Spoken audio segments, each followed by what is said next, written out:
Hello guys, this is Prem Reddy. Welcome to the day 90 of Bhagavad Gita.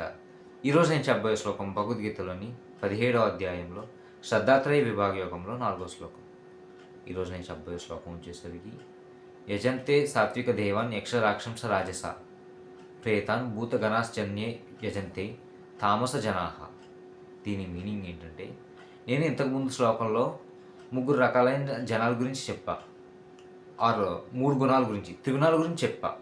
ఏంటంటే సాత్విక గుణం, రజోగుణం, తామస గుణం. ఈ 3 గుణాలు గల వ్యక్తులు ఎవరిని పూజిస్తారు అని ఈ శ్లోకంలో చెప్తాను అనమాట.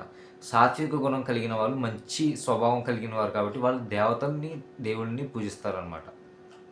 అండ్ రెండోది రాజస్విక గుణం. వీళ్ళు ఆసక్తికరమైన వాళ్ళు, క్యూరియాసిటీ, కొంచెం బాగా ఆత్రం ఎక్కువ అనమాట వీళ్ళకి. వీళ్ళు ఎవరినంటే మోస్ట్లీ రాక్షసుల్ని, అలాగే యక్షుల్ని పూజిస్తారు. చివరిది తామస గుణం, అజ్ఞానం తప్ప వీళ్ళకి ఏం లేదు. ఇటువంటి వాళ్ళు ఆత్మల్ని, ప్రేతాత్మల్ని తప్ప ఇంకెవరిని పూజించరు. చూసారా, ఫస్ట్ ఏమో దేవుళ్ళని, ఫస్ట్ గుణం వాళ్ళు దేవుళ్ళని, రెండో గుణం వాళ్ళు ఏమో రాక్షసుల్ని, మూడో గుణం వాళ్ళు ఇంక డైరెక్ట్ ప్రేతాత్మలను అనమాట.